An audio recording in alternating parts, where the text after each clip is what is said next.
Hey everyone, well, welcome to December if you're watching this live or in the month of December of 2022. I am thrilled to connect to introduce to introduce this month's new tool and one of the tools that I am so excited about and talk about that. And I also want to provide you with a challenge. So let me actually start off with the challenge. So the challenge for this month for you and also for your patients or anyone that you're providing care to is to do the Better Be Delicious Challenge. So the Better Be Delicious Challenge is one of my absolute favorite ways to help people enjoy the holidays, have them enjoy better health, and not feel like a hot mess rolling into 2023. And the great part about the Better Be Delicious Challenge is it has so many benefits that outlast the holiday time period, but getting started during the holiday time period is a time where people may actually pay attention to this. So here's how the challenge goes. Better be delicious. You take your first bite. You take your first sip, bite or sip. When you take those, you pause. And when you pause, you ask yourself on a scale of 1 to 10, how delicious was what I just consumed? To me, today, right now. Nobody else's judgment. Better be delicious. So how delicious was it on a scale of 1 to 10? So in terms of that, it could score a 1, which would be, hopefully legit, we're not having ones. Maybe at times we actually have to because somebody is making something and we have to taste it and we're like, it's just the worst. That's a 1.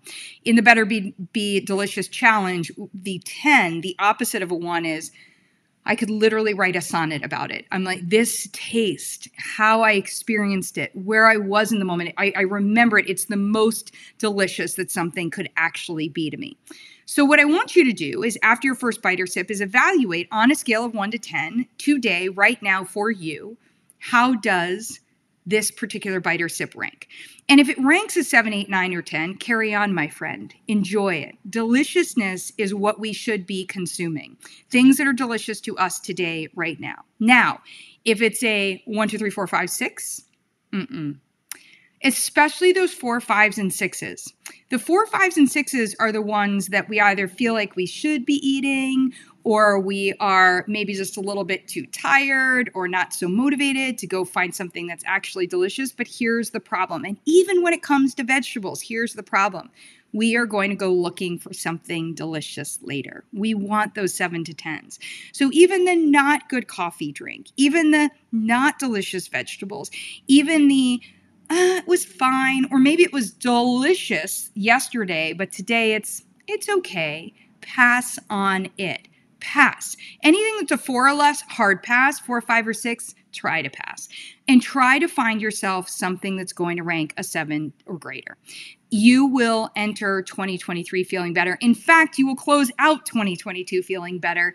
And it's a great way to do several of the things that behaviorally we want to be doing all year long.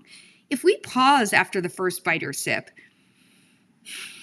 that's mindfulness, right? That's taking a moment. Let me just pause. If we analyze our food as how it tastes to us today, and we get rid of all of the noise of how good somebody else has told us it should be or any of these other things, that also is going to be very helpful for us.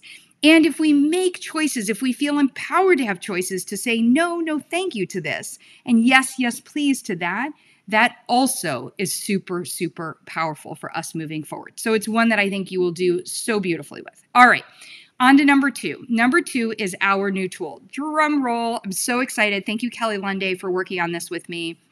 This has been one that I have really wanted to deliver for quite some time, and we're super excited about being able to do this. So let's help people actually get better sleep.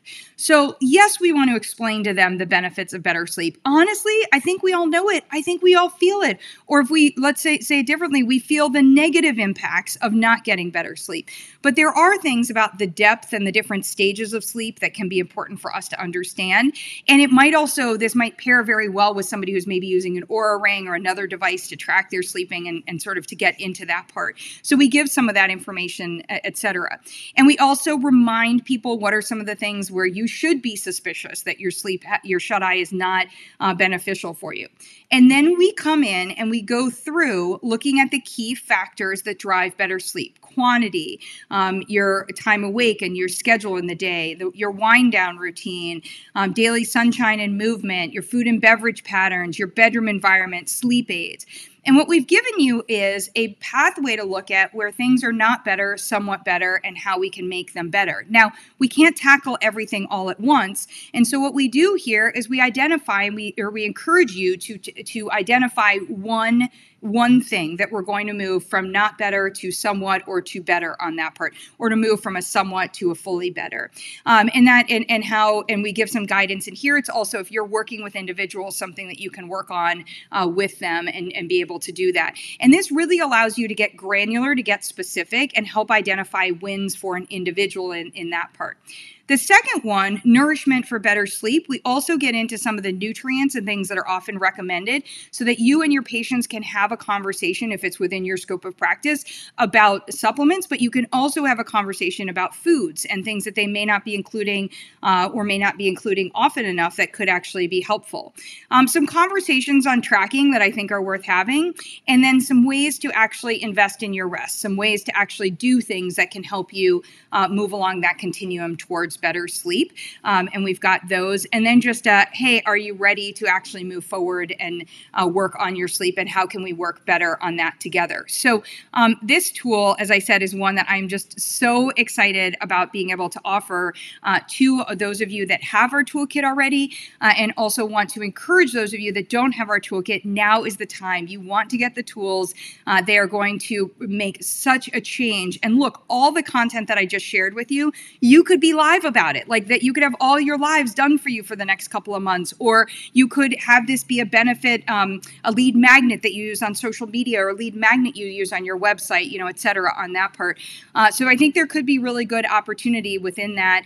And I know that being able to assess things once you're working on sleep, it could pair very well with something like, for example, maybe you're realizing, maybe after doing the eating habits evaluation, you realize that fatigue is really what's keeping you from making better choices and affecting your eating habits. Or maybe you realize that that you've been taking magnesium to help your sleep, but actually, and maybe it's even helping your sleep, but there are things that you could be doing that could further help your sleep, and as a result, give you better results the next day. The other piece is maybe you're doing a continuous glucose monitor. Maybe you're doing our program, and you've identified that your blood sugar, the choices that you're making are impacting your blood sugar is less good.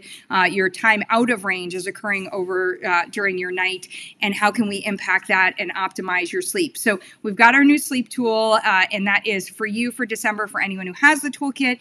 If not, it is a great time to invest in getting the toolkit. You'll also get 1 month free membership, so you'll get our January tool as well. So I'm very excited about that. It's about it's about sports nutrition and choices and considerations for sports nutrition.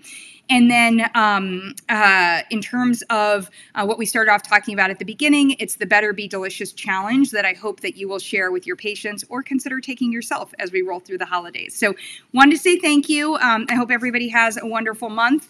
And if you need us, we are here for you, and look forward to having a conversation about how we can help you implement more things to optimize your practice and reach your goals in 2023. Take care.